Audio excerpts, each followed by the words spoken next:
고2 때는 내가 이걸 무조건 올려야겠다 라는 마인드로 수학을 주구장창 순공 시간 매일 찍어보자. 초등학교 때 국어 공부라고 해봐야 사실 책 많이 읽어라 그렇지. 이건데, 솔직하게 얘기하면 나는 책을 많이 읽으라는 부모님의 말씀을 안녕하세요, 의학과 조시준입니다. 오늘 넘샤벽 공부 스토리를 파헤쳐볼 주인공은 그야말로 넘샤벽 이력의 소유자입니다. 2호학년도 수능 만점의 주인공, 그냥 만점자 아니고요, 현역 만점자 어재희 학생 모셨습니다. 안녕하세요. 2025 수능 만점자 서울대 전기정보공학부 2호학번 어재희라고 합니다. 반갑습니다. 목소리가 약간 1타강사 느낌의 목소리가 입학한 지 진짜 2주 조금 넘었나? 2주 학교 다녀보니까 어때? 기대했던 대학 생활이야? 춤 강의가 4개나 있어서 좀 힘든 상황이지만 친구들 많이 만나서 좋은 게 좀 많은 것 같아요. 아직 체력이 남아있구나. 그러면 약간 수능 만점을 받았는데 학교에서 막 알아보는 사람들이 막 있지 않아? 있는 것 같아. 그래? 뭐 물론 길 가다가 알아보고 하는 경우는 뭐 없긴 하지만 같은 과 친구들이나 뭐 아니면은 세터나 이런 데서는 너 걔지 하면서 물어본 친구들이 몇 명 있긴 있었어. 기분 진짜 좋겠다. 그 수능 만점, 나도 수능을 받고 채점을 해봤지만 이게 또 수능 만점을 확인하는 거랑 그냥 뭐 한 과목 다 만점 이런 걸 확인하는 거랑 진짜 기분이 완전 다를 것 같은데, 진짜 어땠어? 어떤 기분이었어? 채점을 할 때 가채점표를 일단 나는 다 써왔는데 국어부터 차근차근 하는데 뭔가 이상한 거야. 나 분명 그은 게 한 개도 없는데 그래서 잘못 채점했구나 하고 국어부터 다시 했는데 이번에도 틀린 게 없어서 꿈인가? 하고 부모님한테 바로 말씀드렸던 것 같은데 부모님도 처음엔 약간 안 믿는 것처럼 아예 그런 느낌은 아니고 그냥 언블리버블 하다는 느낌. 그렇게 하셨는데 뭐 바로 좋아하셨지. 근데 수능 만점이긴 하지만 고등학교 때 했던 그 입시 스펙들을 안 짚고 넘어갈 수가 없잖아. 혹시 내신은 어떻게 봤어? 우리 동네 강역자사고인 선덕고등학교를 나왔고 5학기 기준으로는 1.26, 6학기 기준으로는 1.25. 올랐구나 마지막에. 3등으로 이제 졸업을 했지. 수능은 어떤 선택 과목을 쳤어? 언어와 매체, 국어에서, 그다음에 수학에서 미적분, 그리고 탐구 과목으로는 이제 화학원이랑 지구과학 2를 고르고 이제 만점을. 2까지 고르고 만점 쉽지 않은데 진짜 고생했네. 근데 최종으로 입학한 게 서울대 전기정보잖아? 정시로 간 거잖아. 그러면 나머지 3개 원서는 어떻게 썼어? 가톨릭대학교 의예과를 썼고 나군의 전기정보, 서울대 전기정보를 썼고 다군에는 순천향대학교 의예과 순천향대. 이렇게 3개를 썼지. 3개 다 붙었겠네 그러면. 붙었지. 장학금? 장학금은 잘 모르겠고 아직은. 장학금을 안 주나? 이런. 그렇군. 근데 지원 대학을 보니까 그래도 의대 생각이 아예 없진 않았던 것 같은데 최종적으로 공대로 선택하겠다는 그 결정이 쉽지 않았을 것 같기도 한데 어땠어? 결론부터 얘기하자면은 지원하는 그 당시에는 이미 의대에 대한 생각은 없었고 진짜? 이제 의대는 약간 비워두기보다는 쓰는 게 낫다라는 생각으로 있었던 것 같고 뭐 아무래도 공대를 선택한 거는 내 적성이 공대에 맞다고 생각을 했고 관심을 내가 가지고 있으니까 이제 그렇게 그냥 선택을 했던 것 같아요. 그러면 특별히 하고 싶은 건 있어? 일단 공대 들어오기 전부터 원래 빅데이터 쪽에 관심을 많이 가지고 있었는데 전기정보공학부를 택한 이유가 다양하게 배워보고 좀 나아갈 방향성들을 좀 많이 열어두자라는 취지에서 선택한 거기 때문에 일단은 1학년 때 그리고 2학년 때까지도 이것저것 배워보면서 전공을 좀 찾지 않을까 생각해. 성숙한 마인드를 가지고 있구나. 많은 분들이 궁금하실 것 같아. 초등 때부터 어떻게 공부를 했을지. 수능 만점자는 정말 초등학교 때부터 막 달렸을 것 같다는 그런 생각이 막 들잖아. 초등학교 때부터 어떻게 좀 빡세게 한 편이었나? 내 주관대로 얘기를 하자면 빡세게 달리진 않았지만 안 달리진 않았다. 할 건 했다. 할 건 했다. 할 건 했다. 물론 이제 할 건 했다의 기준이 이제 좀 주관적이긴 하지만 그렇지. 좀 다를 수 있지만 일단 초등학교 때 했던 걸 꼽으라고 하면은 눈높이, 눈높이, 구몬 그런 것들은 이제 나도 좀 했고 특별히 얘기할 만한 거는 사고력 수학. 사고력 수학.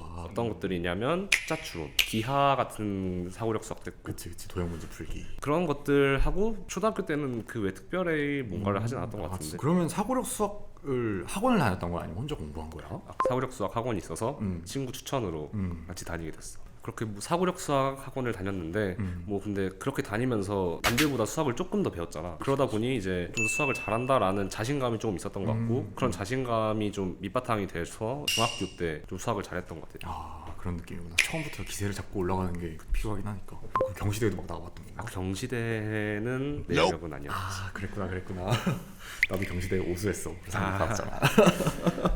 근데 그러면 거의 초등학교 때 얘기를 듣고 보면 수학을 되게 메인으로 했던 것 같네. 메인으로 한 과목을 찾으라고 하면은 수학인 것 같아. 되게 골고루 시키시잖아 보통은. 뭐 국어, 영어 이런 식도 하시는데 그런 거는 따로 안 했어? 초등학교 때 국어 공부라고 해봐야 사실 책 많이 읽어라 그렇지. 이건데 솔직하게 얘기하면 나는 책을 많이 읽으라는 부모님의 말씀을 실천하지 않았어. 과학도 특별히 하지 않았고 아 진짜? 영어도 뭐 아까 말했던 학습지 같은 거나 좀 풀었지 특별히 하진 않았던 것 같아. 아 그랬었구나. 나는 학습지를 잘 안 했거든. 귀찮아하는 학생이어가지고. 그러면 혹시 막 초등 때 부모님께서 공부 습관을 들여주기 위해서 신경 써주신 것들이 좀 있을까? 부모님이 특별히 뭔가를 해주시진 않았던 것 같은데 지금 좀 돌이켜 생각을 해보면 내가 초등학교 내내 핸드폰이 없었어. 아 6학년 때까지? 6학년 때까지 핸드폰이 와. 없었어. 그건 이제 부모님이 의도하신 게 아닐까. 와 이거 썸네일 각인데 살짝. 초등 만점자 핸드폰 없었음. 애들한테 딱 박아놓고. 그럼 언제부터 핸드폰을 쓰기 시작한 걸까? 이제 핸드폰은 이제 중학교 들어가서 중학교 중1 때 들어가서부터. 그때부터는 필요하긴 하지. 그러면 이제 핸드폰을 쓰기 시작한 중학교로 넘어가서 이제 중학교 성적은 어땠는지 또 어떤 정도 강도로 공부를 했었는지도 얘기해주면 좋을 것 같아. 중학교 졸업 성적을 먼저 얘기를 하는 게 편할 것 같은데 사실 이게 좀 긴가민가해 나도. 내 기억이 맞으면은 3등 아니면 2등이었던 것 같아. 중학교가 거의 나 때부터 절대평가긴 했었거든. 너도 절대평가였잖아. 목표를 잡기 어려워하는 친구들도 많을 것 같아. 왜냐하면 나야 뭐 항상 100점 맞아야 된다는 생각이 있어서 100점 목표로 공부를 했었는데 너는 어떤 목표를 세우고 공부를 했었는지도 궁금한데? 일단 나도 약간 그런 마인드는 좀 있었던 것 같아. 중학교 때부터 시험 볼 거면 잘 보고 싶다라는 마인드가 있긴 했지만 고입이라는 게 또 있잖아. 아 그렇지. 고입이라는 걸 좀 생각을 해서 중학교 초반에는 연구하고 생각이 아예 없진 않았거든. 그래서 그런 것도 생각하고 자사고도 생각하고 하면은 성적을 좀 잘 받아놓을 필요는 있겠구나 라고 생각을 해서 공부했던 것 같기도 해. 그러면 점점점 자사고로 좁혀져 간 거잖아. 여러 가지 옵션들 중에서 자사고를 택한 그런 이유가 있었어? 연구하고 같은 경우는 내가 가서 잘 할 수 있을까라는 의문이 먼저 들었던 것 같아. 가서 살아남고 어느 정도 등수를 좀 유지할 수 있을까라는 생각이 들었는데 난 그거는 어려울 것 같다라고 판단을 했었던 것 같고 그다음에 자사고로 이제 좁혔는데 자사고 내에서도 내로라 하는 학생들이 많이 가는 자사고들 있잖아. 그런 것도 내가 가서 과연 내가 공부에 흥미를 잃지 않고 성적이 떨어지는 것에 대해서 아무렇지 않게 공부를 할 수 있을까. 그렇게 하면서 이제 점점 선택지를 좁혀 나갔던 것 같아. 그러면 이제 중학교 때 공부 경험을 이렇게 되짚어 봤을 때 잘한 점도 있을 것 같고 뭐 아쉬운 점도 있을 것 같아. 혹시 그런 걸 얘기해 줄 수 있을까? 아쉬운 점이 조금 많긴 한데 아 진짜? 잘한 점은 사실 많이 없거든. 아. 잘한 점은 그래도 올해 일을 받았던 만큼 중학교 때도 공부를 열심히 하는 습관이 꾸준히 하는 습관이 있었던 것 같아. 그게 아무래도 고등학교에서 잘하는 데 영향을 줬던 것 같은데 아쉬운 점 정말 말하라고 하면 하루도 넘게 말할 수 있을 것 같아. 그 중에 딱 3개만 뽑아본다. 3개만 뽑아볼까? 일단은 공부를 잘못된 방식으로 했는데 아, 진짜? 대표적인 예시가 수학. 개념을 배우고 문제를 풀잖아 보통. 그치. 문제 푸는 과정에서 내 스스로 문제를 해결하려고 많이 노력하지 않았던 것 같아. 부끄럽지만 예술지를 가까이 했던 학생이었던 것 같아. 그래서 수학 실력이 악영향을 줬던 것 같아. 정체되어 있었지 그 중학교 3년 동안은. 수학에 또 다른 예시가 있는데 진도 빼는데 좀 급급했던 것 같아. 선행을 했는데 진도 계속 빼야 된다 그런 거 때문에 자꾸 정작 중요한 것 아까 얘기했던 것처럼 복습 같은 거 신경 쓰지 않았던 것 같고 하나 또 아쉬운 게 영어인데 영어 단어를 되게 소홀히 했어. 결국 고등학교 때 그만큼을 메꿨지. 엄청 노력을 했어야 됐겠네. 아까 외우는 거 싫어하는 스타일이구나. 싫어하지. 자연스럽게 내 머릿속에 안착해줬으면 좋겠는데 맞아. 내가 이 친구들 직접 끌어다서 내 머리에 넣어야겠다 어. 이러고 하는 거는 별로 좋아하지 않아. 맞아, 나도 별로 안 좋아해. 이제 그래서 본격적으로 수능 만점을 가능케 한 고등학교 시절 공부 얘기를 들어보려고 하는데 사실 자사고 그것도 선덕고 좀 공부 잘하는 학교잖아. 내신이 1.26이라는 높은 점수가 나오기까지는 진짜 쉽지 않았을 것 같은데 혹시 독한 그런 썰 있을까? 우선 아까 아쉬운 점들 수학, 영어 이렇게 얘기를 했잖아. 그치. 예상한 대로야. 딱 들어가서 무너지기 시작한 과목이 수학이랑 영어였어. 물론 무너졌다의 기준이 너무 높아서 뭐 욕을 먹은 기억도 있고 뭐 그렇긴 하지만 그치. 그치만 내 기준에서는 그래도 무너졌다는 판단이었거든. 맞아. 그때 수학이 사실상 1학년 때 시험마다 고정 3이었던 거. 아 진짜 무너졌네. 영어는 조금 등락이 있었던 것 같고 근데 이제 고1 때 그걸 경험하고 나서 고2 때는 내가 이걸 무조건 올려야겠다라는 마인드로 수학을 주구장창. 물론 다른 공부들은 이제 그대로 유지하면서 수학을 늘렸기 때문에 순공 시간 14시간씩 매일 찍어보자 이런 마인드로 공부하던 시기가 있었어. 14시간이 참 사실 적은 시간 아니잖아. 많은 시간이잖아. 너무 많지. 너무 많지 사실. 다시 생각해봐도 어떻게 했나 싶을 정도로 다시 하라고 해도 못할 그건데 약간 그때 느꼈던 거는 내가 공부를 열심히 하고 정말 쉬지 않고 하니까 다른 친구들도 따라서 하는구나. 진짜? 내 영향이라고 단정 지을 수는 없지만 내 주변 친구들도 정말 열심히 했어. 그때 내가 또 공스타를 운영을 했는데 거기에 수업 14시간이 막 찍혀있고 하면은 나 같아도 열심히 할 것 같거든. 그치. 주변 자극 받을 것 같아. 또 다른 기억으로는 고2 올라갈 때 또 자꾸 고2 올라갈 때 얘기만 하는 것 같은데 중요하잖아. 그때 내가 반등 시기여서 고2 얘기를 자꾸 얘기하는 것 같아. 근데 과탐을 조금 좀 미리 해두고 들어가자. 그렇지. 지구과학을 좀 해두고 들어가자라는 마인드가 있었어. 그래서 지구과학 원을 막 하루에 9시간 동안 지구과학만 한 진짜? 기억도 있고 그때도 이 반응이었어. 친구들이 나를 이상한 사람 보듯이 9시간을 했다고. 조금 변태 같아. 그치. 나는 고2 때 잘하겠다는 마인드로 진짜 독하게 보냈지. 맞아, 그 마음 이해돼. 사실 나도 나름 공부 좀 많이 한 축에 속하긴 하지만 지구과학 9시간은 정말 그럴 시간이 나왔니? 하루에 14시간씩 공부하고 지구과학 따로 빼서 공부하고 할 시간이 나왔어? 밥만 먹고 공부만 하면은 된다고 내가 얘기를 해. 아 진짜. 밥 먹고 잠자고 공부만 하면은 대충 로스 시간을 다 제외하면은 14시간이 나올 수 있어. 어떤 것 같아. 나 좀 죄책감 느끼지. 근데 나도 다시 하라고 하면 절대 못하는. 그치. 버스 안에서도 하고 밥 먹고 교실 가서 바로 하고 그런 식이었구나. 그런 식이었는데 그때 진짜 강박처럼 공부를 했었던 시기야. 사람이 아닌 것 같아 약간. 그러면 진짜 많이 올랐겠다. 강점 과목이 혹시 있었어? 나의 스스로는 국어라고 생각을 하는 게 국어. 흔들리지 않았던 느낌. 물론 가끔씩 흔들렸는데 다른 과목들에 비하면은 흔들리는 빈도나 그런 게 좀 덜했던 것 같아. 중학교, 초등학교 얘기 들어보면은 왜 국어 안 했는데? 근데 내가 국어를 못하는 친구들이나 약간 성적이 잘 안 오르는 친구들 보면은 국어를 되게 싫어해. 근데 나는 국어를 싫어하지 않았어. 국어를 이제 입시의 일환으로 보기보다는 학문적 측면으로 접근을 했던 것 같아. 아 이거 내가 왜 해야 되지 보다는 그냥 흥미롭게 자꾸 다가가려고 했고 글을 읽으면서도 아 내가 이렇게 글을 읽으면 이해가 잘 되네, 내용을 더 쉽게 접근할 수 있네, 이런 것들을 스스로 생각하면서 공부를 하니까 국어라는 과목 자체를 싫어하지 않았고 뭐 실력도 자연스럽게 같이 좋았던 것 같아. 너 혹시 문법도 좋아하냐 그러면? 아 문법 시험 보는 것 자체는 좋진 않아. 왜냐면 문법 시험을 말아먹은 적이 있어. 아 트라우마구나. 근데 문법 진짜 좋아하는 게 국어 학원을 이제 다녔는데 고등학교 때 그때 문법 분석을 하잖아. 형태수 분석 이런 거 하면은 흰 발톱 긴 눈썹 할미새 이런 거 분석하는 거 있거든. 그런 거 친구들이랑 토론하면서 근데 여긴 이렇게 나눠야 되지 않아? 여기를 먼저 나눠야 되지 않아? 이런 거 하면서 재밌게 공부했던 기억이 있어. 나도 문법 좋아해. 아 역시 문법은 재밌지 사실.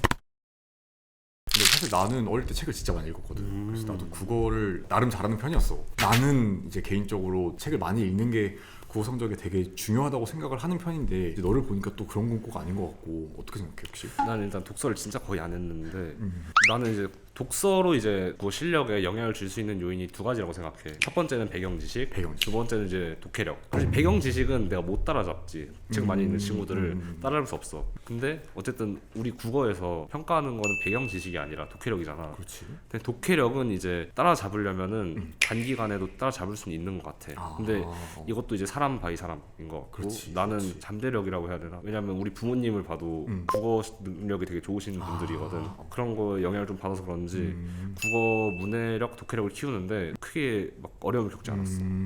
재능충이었구나. 국어는 약간 재능의 영역이라고 하지 보통. 진짜 부럽다 그런 거. 그래도 열심히 탐구하면서 공부하고 즐기면서 공부했던 게 너만의 공부 전략이라고 할 수도 있겠네.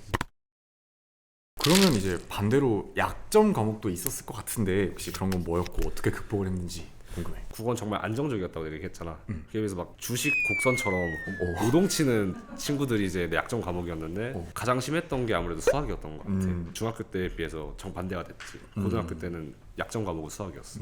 왜 그랬는지 좀 생각을 해보면은 문제 풀이 능력 자체가 막 크게 문제가 되진 않았던 것 같아 사실은. 뭐 초반에는 사실 그걸로 부침을 겪긴 했지만 그건 금방 메꿔졌거든. 근데 그에 비해서 계산 실수, 물론 나는 실수라고 표현하진 않아. 와 진짜? 실수라고 표현하진 않는데 일단은 계산 실수, 여러 가지 실수라고 부르는 거 많잖아. 종류가 되게 많잖아. 그렇지. 그런 것들이 이제 하나도 안 잡혀 있고 시험 볼 때마다 남발을 하니까 내가 이제 풀었던 문제도 틀리고 그렇단 말이야. 그래서 성적이 되게 안 나왔어. 그것 때문에. 방금 얘기를 들었을 때 개선해야 됐었던 점이 두 가지. 첫 번째는 이제 문제 풀이, 두 번째가 계산. 나는 실수로 표현하는 그런 걸 메꾼 거였는데 일단 첫 번째 문제 풀이 능력은 어떻게 향상했는지 궁금한데? 가장 좋은 방법이 있지. 그냥 많이 풀면 되긴 많이 하는 것 풀면 같아. 되는 거. 그래도 이제 어려운 문제에 도전하는 거를 이제 좀 두려워하지 않고 해설지를 멀리했던 것 같아. 아, 그치. 고등학교 때부터는 고등학교 확실히 때부터는. 그렇게 하면서 이제 문제 풀이 능력 자체는 금방금방 확보가 됐던 것 같아.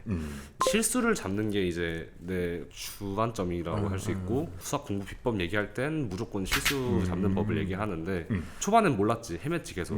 아 이거 너 왜 자꾸 틀리지? 안 틀리려면 어떻게 해야 되지? 이랬는데 그 어떻게 해야 되지라는 물음만 던지고 해결할 생각이 없었던 거야. 왜 틀리지? 라고 질문을 던졌으면 틀린 이유를 찾아야 될 거 아니야. 그런 이유들을 계속 찾으려고 노력을 했고 예시를 들자면 분수 계산을 내가 자주 틀리고 경우의 계산을 자주 틀렸어. 숫자가 좀 흔히 말해 더럽다 한 경우는 최대한 편하게 소거나 약분을 최대한 활용을 해서 쉽게 가라. 경우의 수는 사실상 2번 계산해라. 나만의 룰을 정해서 그런 걸 이제 계산해 나가려고 했지. 행동 강령이 있었구나. 사실 나도 비슷하게 극복을 하진 못했지만 비슷하게 노력을 했었거든. 나는 어떻게 했었냐면 실수 노트를 만들었어. 실수 노트를 만들어가지고 자주 틀린 숫자 이런 걸 찾아냈거든. 그거를 이제 다시 보면서 조심해야 될 포인트들을 스스로 느꼈던 것 같아. 문제 풀면서. 나도 비슷하긴 한데 약간 그런 거 귀찮아하는 스타일이라서 노트를 만들진 않았는데 문제집을 하나 사면은 문제집 앞에 빈 표지 같은 거 있잖아. 그런데다가 이제 내가 틀린 문제가 있으면 이 문제는 어떤 유형의 문제다, 어떤 유형의 실수를 했다, 내가 그런 걸 이제 정리를 해서 몇 개를 이제 정해놔. 그리고 이제 틀릴 때마다 이제 옆에다가 이제 발을 정자를 이제 하나씩 새겨가는 거지.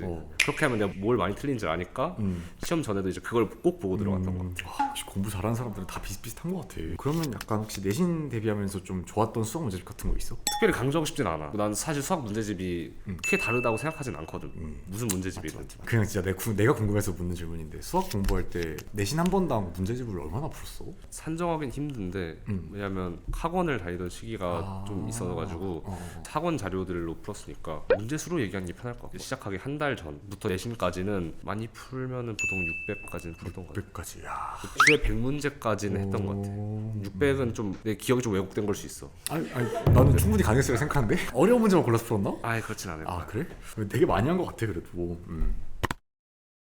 수능 만점자. 이번엔 수능을 포커스로 얘기를 해보자면 수능 만점이 가능했던 비법 그 중에서 혹시 3가지만 뽑아서 얘기해 줄 수 있을까? 좀 식상한 거부터 얘기를 할게.